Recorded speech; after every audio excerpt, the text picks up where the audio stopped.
All right, welcome to another episode of Closers or Losers. Jeremy Miner. I am back in our Arizona offices. It is a nice, very cold 112 degrees today. Yowza. I know it's very cold over there in Sydney, 112. in the Sydney, Australia office. That is aggressive. You've got your coats on. You know it's so cold over there. How's it going down under over there? What's going on? It's good. I was in Melbourne yesterday speaking to a really cool fintech company. It was very interesting. They want to possibly get some help with some training. So we managed to get through that gatekeeper, and now we got to speak to the global CRO, and then we've got to speak to this guy and this guy and this guy. So it'll be a little while, but it's a interesting Larger process. Companies, more influencers, more decision makers. Like we always talk. They about. only had a $800 per year budget per sales rep, and they do $212 million a year. Could be trouble. But they're not profitable. So as They're most not fintechs are not. Okay. That's why they borrow a ton of money, but they are a fantastic company. Phenomenal. And it was really cool to go into a fintech office because it's like no expense spared type thing. So they just need to make some profit, actually. It would be nice. Okay. So yeah. I mean, their goal is to be profitable by the end of the year. That's probably a good thing to be profitable when you start your own business. It's a good goal. Sure. When you borrow $800 million, you have some money in the tank. When you borrow $800 million, you got to eventually pay it back. So you definitely want to make some sales. You definitely want to make some profit margin there to eventually. Yeah, that might help. That might possibly help you.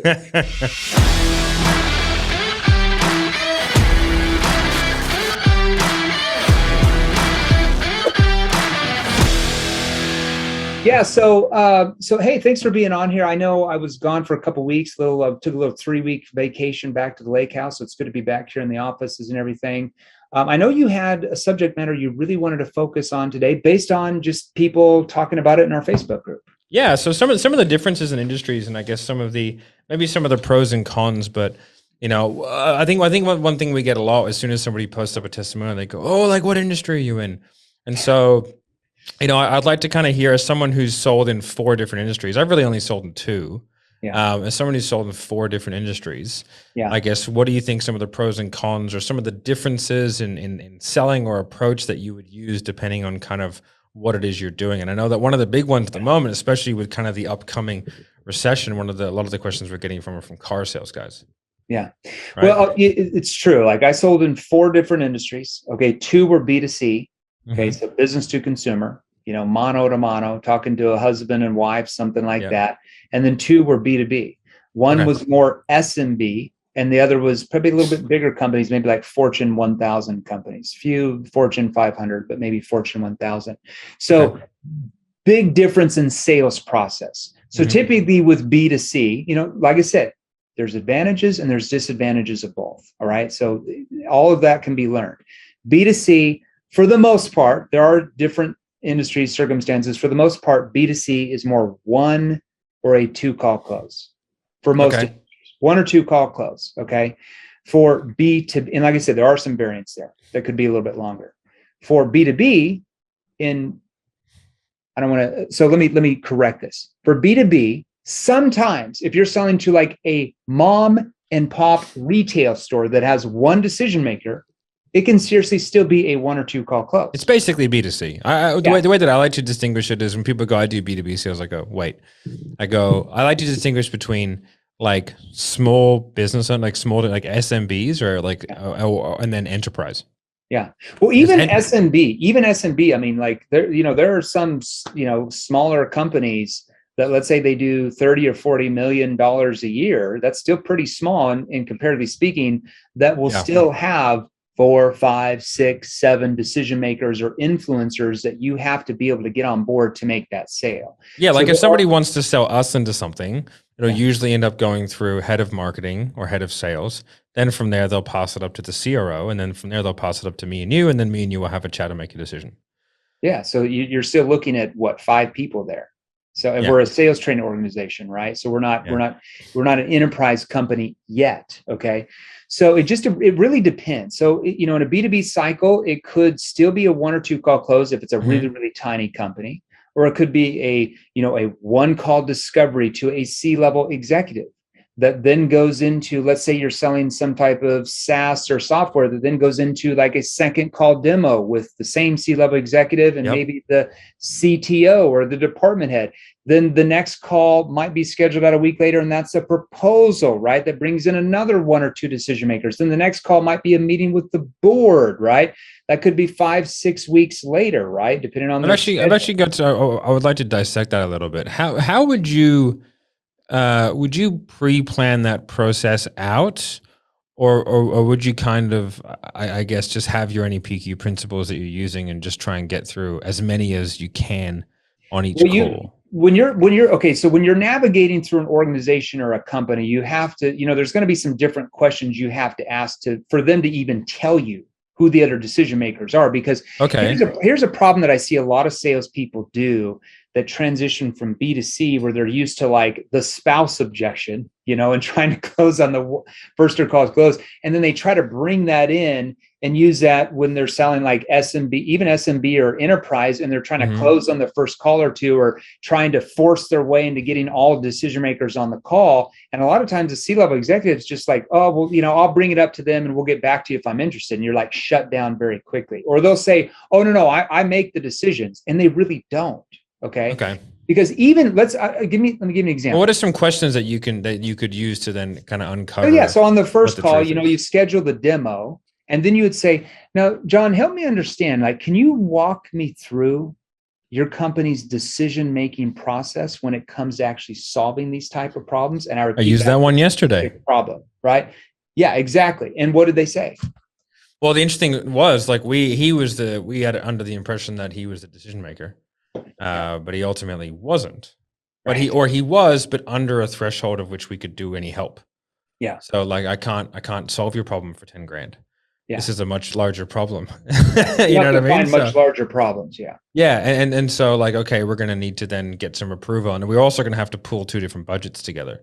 Yeah. We're going to have to pull the L&D budget, and then we're going to have to pull the R&D budget. Yeah. Because a lot of these companies have budgets. Let's say they have for our industry, a training budget that they might have already allocated for the year. And even if they're a bazillion-dollar company, they won't even move unless you can build enough need and move the budget around where they'll actually put more money into that budget if it's already been spent for the year. So that's it was really interesting. Yeah. It's my first time dealing with a very large company, 1,200 employees. So exactly. So when you do that, because here's what you have to understand. It's not even just the person writing the check or saying yes or no.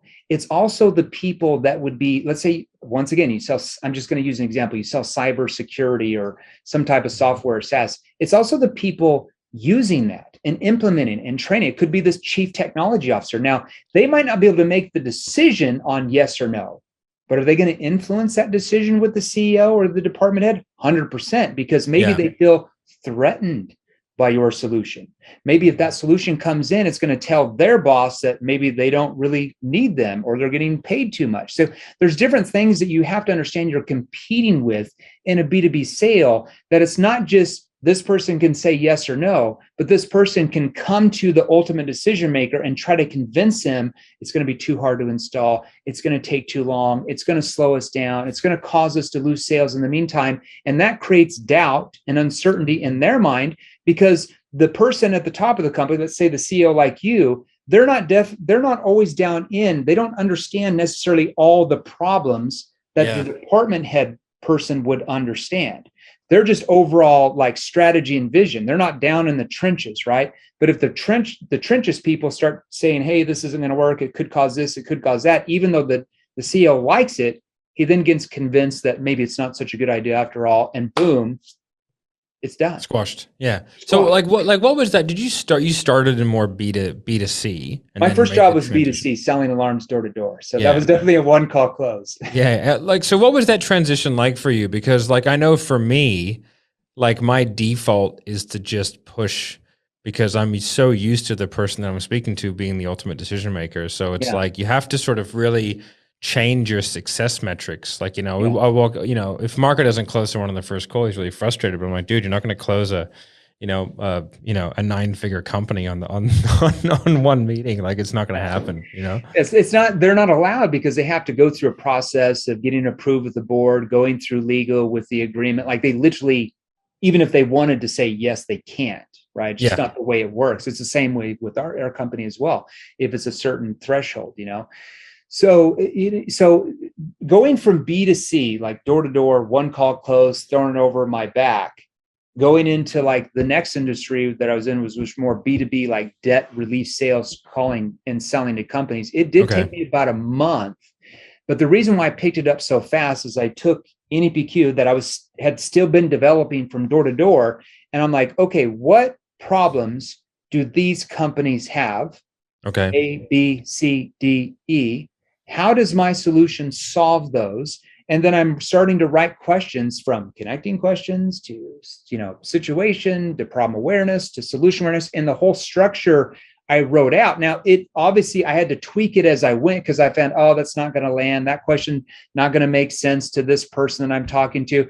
And slowly and surely, I started, they told me like, hey, you're not going to make the sale on the first call. You're usually going to talk to a C-level, then it's going to go up to here. So I'm like, okay, how do I help the C-level person want to go and pull in other decision makers? Like, what's in it for them to do that, right? I knew that, after the first couple of calls, that if I just said, who are the other decision makers, that they weren't necessarily going to tell me the truth, right? Because they know what I'm doing. So I started to change the questions around. That's where that one question is. So can you walk me through your company's decision-making process when it comes to actually solving these type of issues, just so I have a better background? Well, first I need to call Nancy, and then and so I'm starting to see, and then I'm like, would it make sense if we brought Nancy into the actual demo so she could actually see how it does X and Y and Z and it takes you there? Would that help you more? That's actually a good idea. Yeah, let me go. So, and then I start to get those other influencers on, because I know it's not just the decision makers, but also I need to find out who's going to influence. Yeah, that's a good point. Maker too. So how would you take that mentality, let's say, to something like car sales? Right. So, because I think you said something really interesting there, which is like, I sat down and I figured out the problem that I solve. Yeah. Right. And so let's say I plunk Jeremy Miner into a Mercedes dealership tomorrow.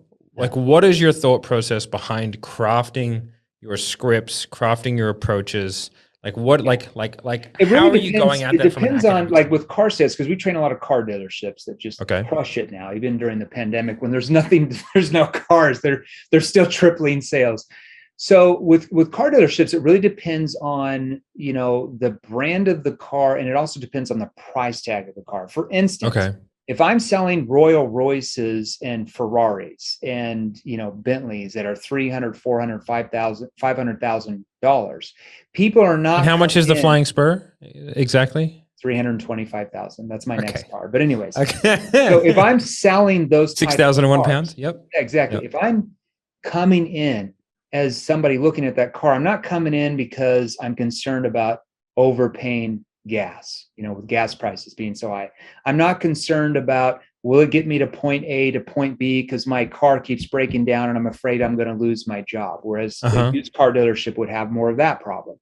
I'm in that mode. I'm somebody that has the money and I'm trying to solve an emotional need. There is an emotional reason why I am looking at buying that car, and it's a status reason, right? So, you've heard me tell this story, but when I bought when I bought a Maserati, which used to be a luxury car, I don't know if they're luxury cars anymore. I love Maseratis, but I brought this fully decked out Maserati about 9 years ago, 190 grand US. I don't know what that is in Aussie.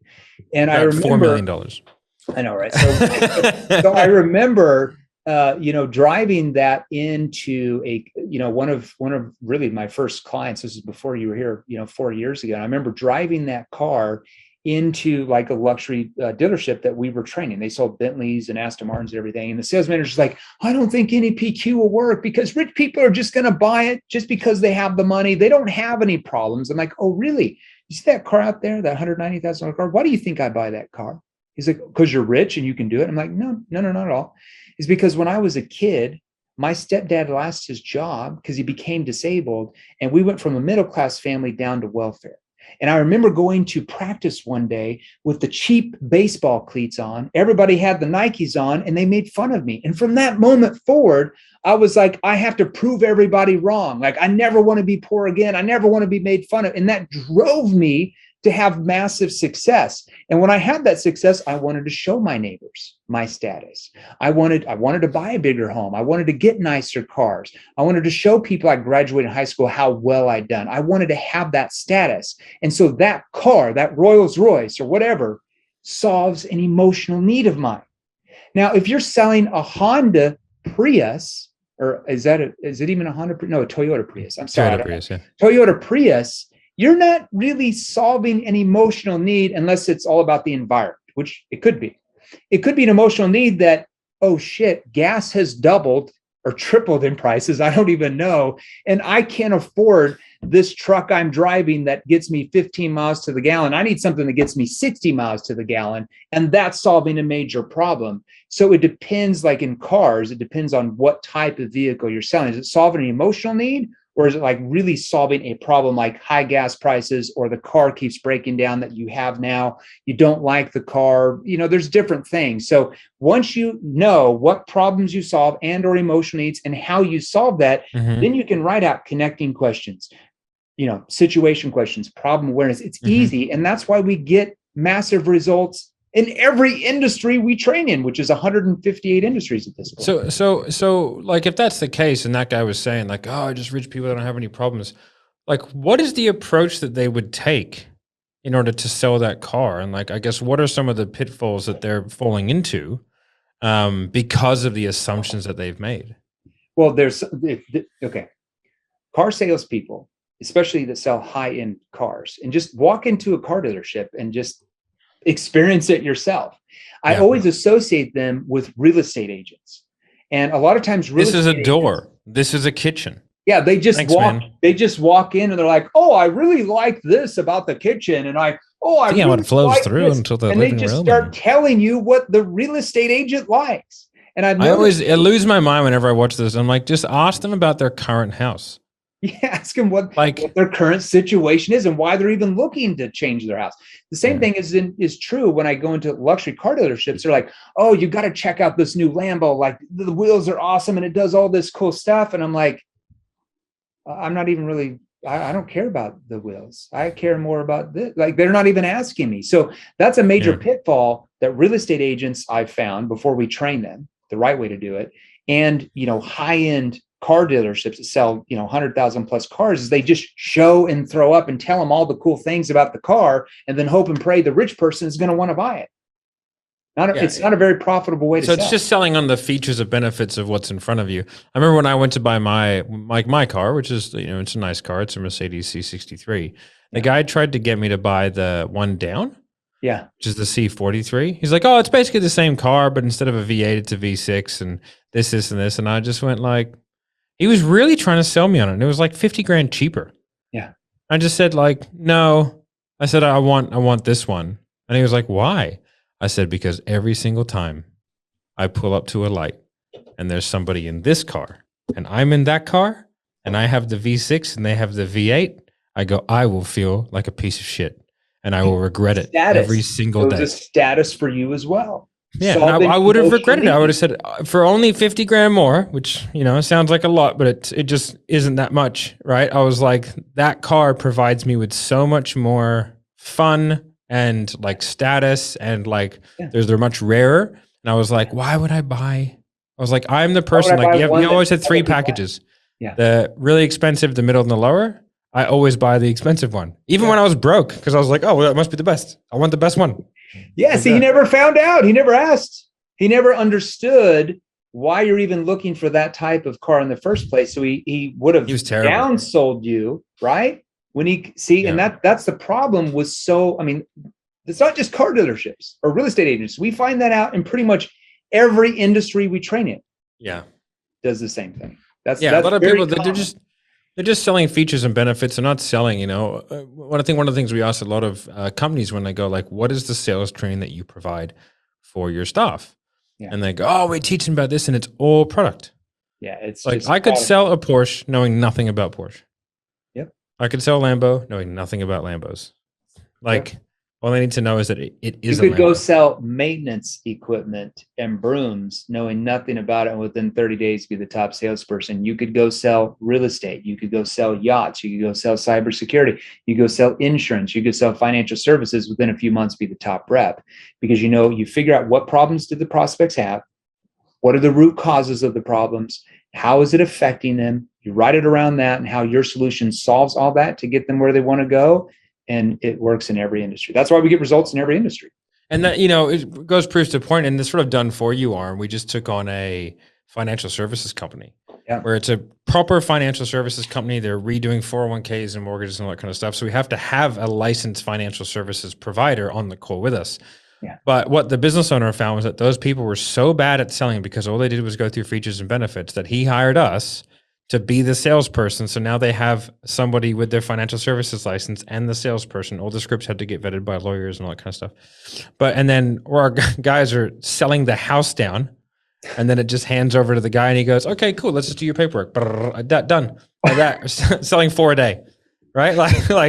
And it's because, and those guys, like our guys, know nothing about the actual technical things that they're selling. They just know kind of the outcomes, and then we have a technical. They know the problems, how that company solves it. This is a complicated licensed, thing, and we just found this thing where we can sit here, and as long as we have someone there, like, we're good to go. So it just kind of goes to show, like, the emotional journey that you take someone down is far more important than like the logistical journey. People don't make decisions on logic; they only make them on emotion. Brain studies prove that as well. And that's just behavioral science 101. Exactly. Awesome, Matt. Thanks for being on. I've got to jump on. I'm on a guest on another podcast. As you know, I know you've got another meeting. Everybody, make sure, if you have not joined, because a lot of people ask, like, how do we learn more about you guys? We see you on the podcast. You give us little nibbles and stuff. You want to learn more skills so you can make a lot more money. If you want your teams, if you're a sales manager or sales executive or a CSO or a vice president of sales, or you're the business owner or an individual salesperson, and you want you and your teams to sell a lot more of your products and services a lot easier than you are now, best place to find out more details and get even some free resources from us is to go to salesrevolution.pro. So just go to www.salesrevolution.pro. Should be in the notes here, salesrevolution.pro, and join for free. Got about 24,000 people in there or so from the last year. Right when you join the group, either myself or someone on our team will message you a free training called the NEPQ 101 mini course, where Matt himself breaks down NEPQ, gives you some example questions you can use to sell more, whatever industry you're in.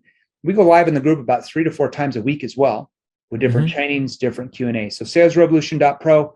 Matt, thanks for being on. Thank you so much. Have a good day, guys. Stay warm over there. It's really cold. You stay cool. Bye. All right, see ya. Hey guys, if you enjoyed these, here's another you can watch right over here. Join our free Sales Revolution group. Click the link below, join us, and we're going to help you. Thanks for watching. We'll see you real soon.